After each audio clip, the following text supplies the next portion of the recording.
అందరికీ నమస్కారం అండి.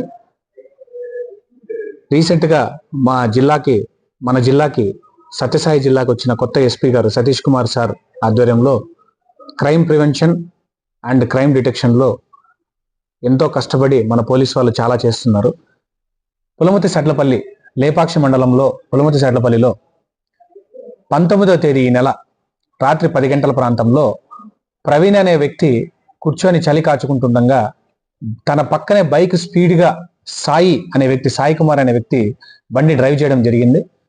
ఆ బండి డ్రైవ్ చేసినప్పుడు ఎవరైతే చలి కాచుకుంటున్న ప్రవీణ్ అనేవాడు ఎందుకు ఇలా ఫాస్ట్గా తోలుతున్నావు అని అడగగానే వాగ్వాదం పెంచుకుని సాయి కుమార్ అనే వ్యక్తి పక్కనే ఉన్న కొడవలితో ప్రవీణ్ అనే వ్యక్తి యొక్క చేతిని నరకడం జరిగింది.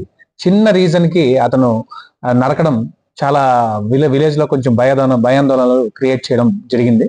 దీన్ని సీరియస్ గా తీసుకొని మేము వెంటనే అతని మీద ఇన్ఫర్మేషన్ పెట్టుకొని అతన్ని అరెస్ట్ చేయడం జరిగిందండి. ఇలాంటి పనులు ఎవరన్నా చేస్తే మాత్రం మా ఎస్పీ గారు కానీ మా పోలీస్ వారు కానీ ఎట్టి పరిస్థితుల్లోనూ సహించం, ఖచ్చితంగా తాట తీస్తాము. ఇలాంటి రౌడీ పనులు చేస్తే మాత్రం ఖచ్చితంగా తాట తీసి వాళ్ళని ఖచ్చితంగా శిక్ష పడేలా చేస్తాము. అండ్ ఇంకోటి ఏంటంటే ఈ వ్యక్తి పైన ఇంతకు ముందు కూడా 2022లో ఒక డెకాయిటీ కేసు కూడా ఉంది. సో ఇలాంటి వ్యక్తుల పైన మనము సపరేట్ షీట్స్ కూడా ఓపెన్ చేసి వాళ్ళ కేసుల్ని కొంచెం బాగా ఫాస్ట్ ట్రాకింగ్ గా మనం ఇన్వెస్టిగేషన్స్ కూడా కంప్లీట్ చేసి మా ఎస్పీ గారి ఆధ్వర్యంతో మా ఆదేశాలతో కన్విక్షన్ కూడా వచ్చేటట్టు మా ప్రయత్నాలు మేము చేస్తున్నామండి. Thank you so much.